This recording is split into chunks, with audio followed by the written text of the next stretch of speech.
Halo, Assalamualaikum warahmatullahi wabarakatuh. Jumpa lagi dengan saya Freddy Sudaryanto. Seperti biasa di kasus Jalan Cagak Subang,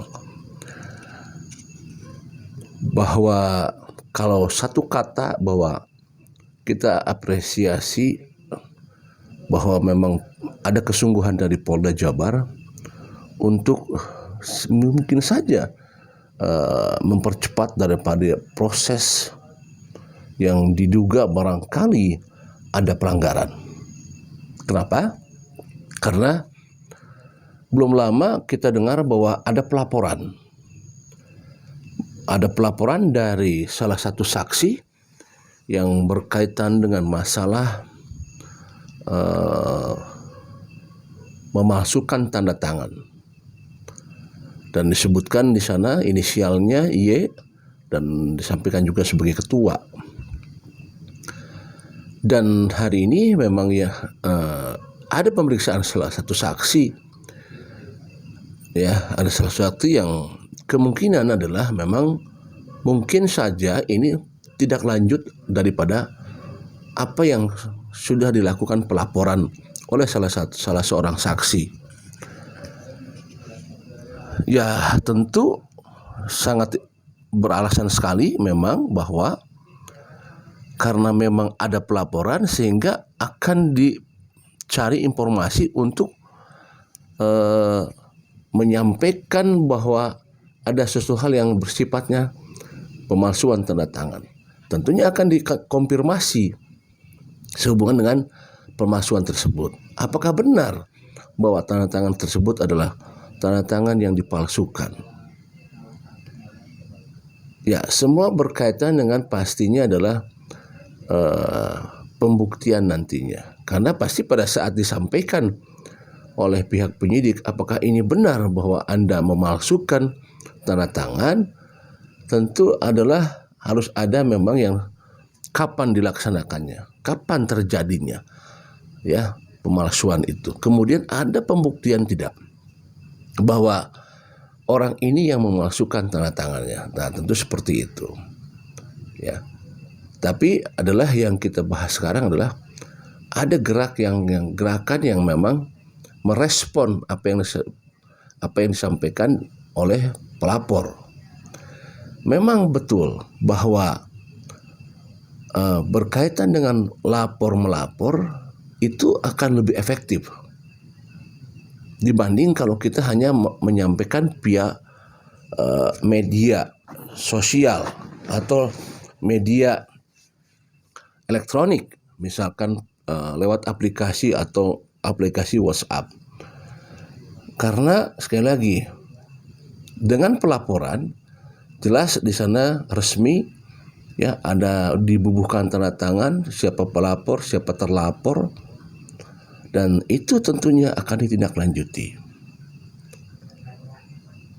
Kenapa saya mengatakan demikian? Karena saya merasakan waktu itu pada saat membawa seorang saksi ke Polda Jabar, ya, kemudian di sana terjadi komunikasi yang alot bersama penyidik, dan akhirnya orang yang saya bawa itu saksi dan menandatangani sebagai pelapor. Dan tidak jauh dari situ berkembanglah adanya beberapa kali pemeriksaan terhadap saksi-saksi yang lain, bahwa pelapor langsung resmi datang ke Polda Jabar, maka itu akan cepat direspon. Mungkin saja bahwa yang hari ini diperiksa adalah hasil daripada respon akibat daripada ada yang melapor. Bagaimana hasilnya kita lihat saja nanti seperti apa. Kalau memang ada indikasi ke arah pelanggaran memalsukan tanda tangan, jelas ini adalah suatu pelanggaran. Kalau memang terindikasi ke arah sana, apakah juga ini nanti ada kaitannya juga dengan hal-hal yang lainnya? Bahwa memang sudah ada jelas bahwa lingkungan sekolah, lingkungan yayasan, jelas sudah ada indikasi ke arah-arah pelanggaran. Data fiktif sudah jelas. Tentu nanti akan berkembang. Apakah ada perkembangan lain seputar yang berkaitan dengan masalah keuangan. Jelas data fiktif ujung-ujungnya adalah uang. Karena data fiktif ini jelas bahwa data fiktif siswa yang tidak sesuai dengan keadaan sebenarnya. Berarti berkaitan dengan masalah uang atau kucuran dana bos. Apakah ada lain lagi pelanggaran di sana? Ya, kita masih menunggu seperti apa kelanjutannya. Apakah ada, saya cuma begini, kalau misalkan ada data fiktif, data siswa fiktif, bagaimana akhir daripada perjalanannya mengenai masalah sertifikat atau mengenai masalah ijazah?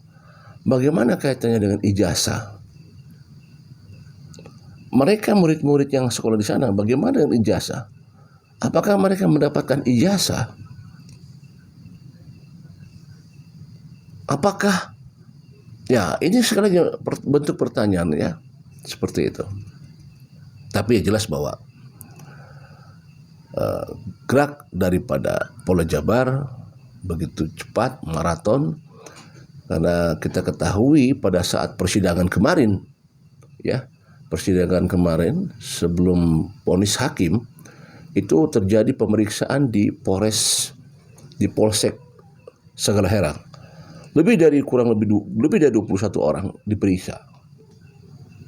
Dan orang ini yang hari ini diperiksa ada pernah diperiksa sebelumnya.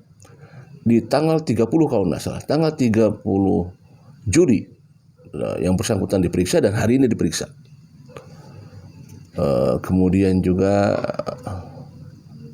ada saksi yang lain yang memang hadir di Polda, tapi tidak dilakukan pemeriksaan terhadap yang bersangkutan, mungkin hanya dicari informasi saja. Ya, kita tunggu saja seperti apa, bagaimana kelanjutannya hasil daripada pemeriksaan. Tetapi yang jelas bahwa terus kita support Polda Jabar agar senantiasa cepat untuk mengungkap ini. Mudah-mudahan dengan ada pelaporan ya dari salah satu saksi, pasti ini akan berkembang. Kalau misalkan bahwa disampaikan bahwa ada pemalsuan tanda tangan, dua jawabannya, mengiyakan, mengakui bahwa dia sudah memalsukan atau dia menolak. Kalau misalkan dia mengakui memalsukan, jelas ada ininya,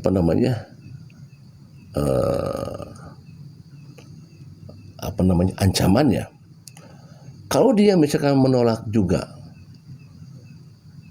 tentu apakah akan balik memberikan sanggahan. Nah ini bagus ini. Jadi sekali lagi, kalau memang ada hal-hal yang berkaitan dengan masalah pelanggaran, ya harus dilaporkan secara resmi. Kalau dilakukan secara resmi, itu pasti akan direspon dan pasti akan ditindaklanjuti. Mudah-mudahan dengan adanya pelaporan itu akan terus membuka ke arah yang lebih terang. Ya, walaupun kita sudah tahu motif daripada kasus Subang, ya, tetapi bisa saja pada saat ada pelaporan ini kemudian nanti dibuka terus, maka tidak menutup kemungkinan akan memperluas sehingga di mana motif itu bisa jadi berkembang. Bisa saja seperti itu. Ya. Kalau ada yang berkata bahwa ini mengarahnya misalkan untuk ke arah masalah Pak Yosef, saya kira sudah tidak usah dibahas lagi masalah Pak Yosef ya. Jelas Pak Yosef sudah ada vonis di sana. Kita fokus saja di yayasannya. Ya, maupun dari pintu mana tetap adalah ini pintunya pintu yayasan gitu. Ya, pintunya di pintu yayasan. Ya, kita tunggu saja seperti apa kelanjutannya. Demikian malam ini. Assalamualaikum warahmatullahi wabarakatuh.